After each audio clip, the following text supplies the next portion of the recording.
Hey, Kevin. Well, hey there, Karen.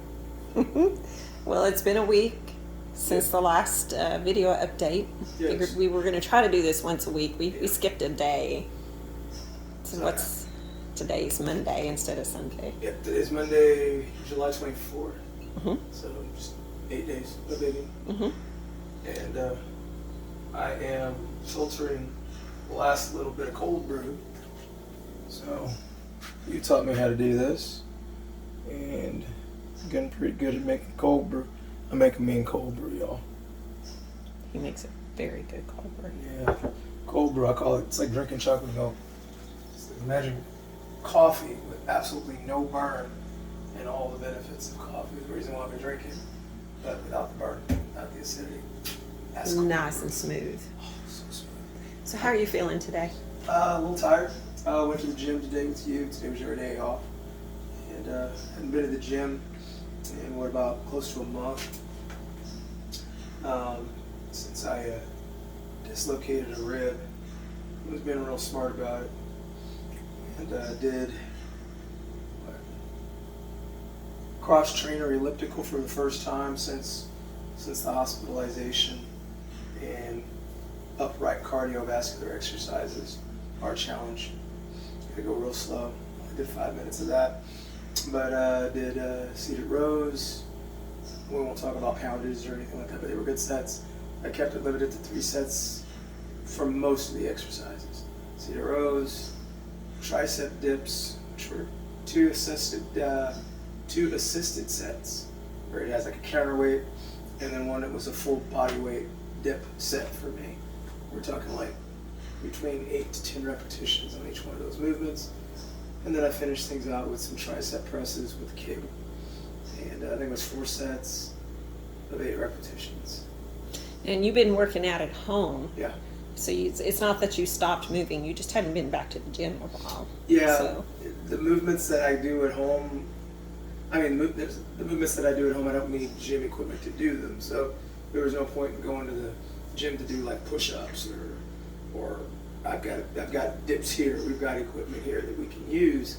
So a lot of those movements, it would have been pointless to go to the gym. So really the only thing that I need the gym for is like rows. So I really don't have a way of doing resisted rows here in a meaningful way, or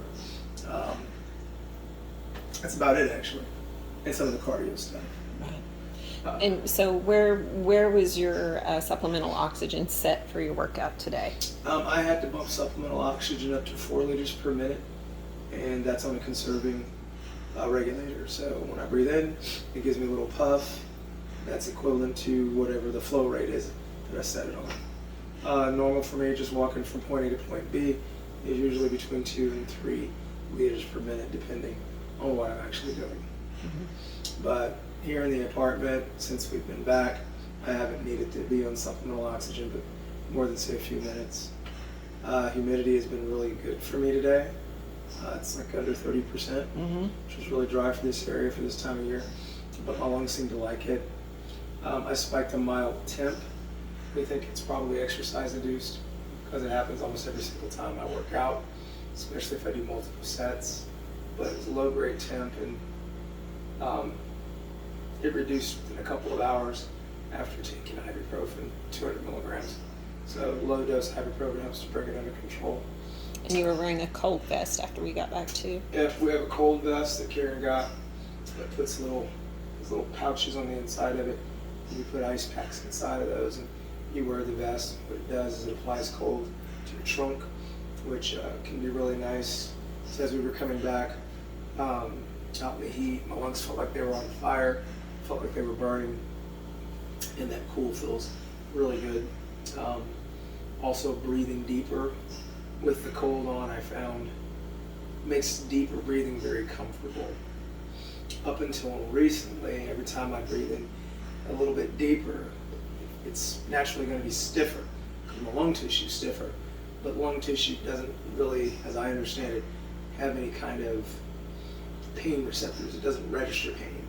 But the structures around it, like the lining of the inside of your trunk, does have pain receptors. So whatever's going on with me when I breathe in really deep, it's irritating sometimes painful. But today it was very easy to breathe deeper, and it almost felt like a normal breath when I did it. It's very exciting. So right now on room air, standing here, brewing or filtering my brew, I'm at 94%, and 100 beats per minute or above is considered tachycardic. So when I'm standing up and just doing normal stuff, I'm usually going to be above 100. So that's normal for me. I'm right at 105 right now. If I sit down for a little bit, it'll dip back down into like the 90s. And if I'm lucky, I might even dip back down into the 80s. When I wake up in the morning, I put this thing on. Usually my heart rate first thing in the morning is high 70s, which is very nice. And I actually feel rested when it's that low. It's very gratifying.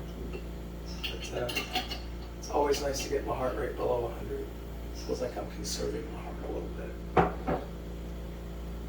So do you feel like you're getting closer to the goals that you set yourself up for? The keeping your breath control steady, heart rate, all that stuff. You feel like you're getting closer? I'm still working on breath control. It's getting better. I think I noticed today on the sets when I focused on my breathing, those sets stayed, I'm not going to say super high, but moderately high between sets, and I recovered relatively quickly.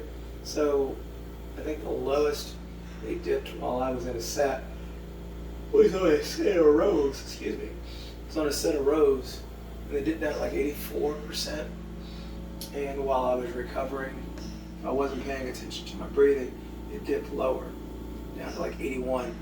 And then focusing on those nice deep breaths, getting the full measure of them, getting all that expansion. Came back up to like 94, 95. So most of the time I was in the gym, I was like 94, 95. Going into a set, heart rate might jump up to like say 125, 128, and then come back down to say below 120, 118 range, and then I'd do another set. So there's a cardiovascular component to what I'm doing. And then as a bonus, as we were about to leave, I had a couple more things I wanted to get done, and Yep. you went up to the waiting area up front and tell us about that. I decided to see what it would be like to just kind of sit and breathe the air without the supplemental oxygen. So I took it off, broke everything down, put it in the little backpack that comes with me, and I sat there and I breathed myself some air. And while I waited for Karen to finish up what she needed to do, sats were like 94, 95. It felt great. So, Post-workout. Post-workout was a good day. Yeah. The only thing is that about an hour or two afterward, I spiked a little low-grade fever, 99.6, I think is what it was. You skipped your 2 o'clock. I skipped my 2 o'clock ibuprofen. ibuprofen just to see what would happen. And about an hour and a half afterward, started to spike a little low-grade fever. So I went ahead and took it, 200 milligrams. Yeah. And it came down within an hour and a half. Yeah. So it's not taking much. I'm pleased to say it's not taking nearly as much as it was in the beginning to bring temps under control. Yeah. So between 600 and 800 milligrams per dose is what I was having to take for almost 2 months before I went into the hospital. And that was 3 times a day. Yeah. So, Much better. so we're talking between 1,800 and 2,400 milligrams of ibuprofen back then. Mm-hmm. I'm trying not to destroy my kidneys. So I'm very thankful that I can get by on 200 milligram dosage. It's good news. Awesome. Yeah. Okay. Well, looks like we're set for another week. Another week, so next Monday. Yeah. All right. Monday-ish. Monday-ish, yes. Okay. Yeah. Signing off. Peace.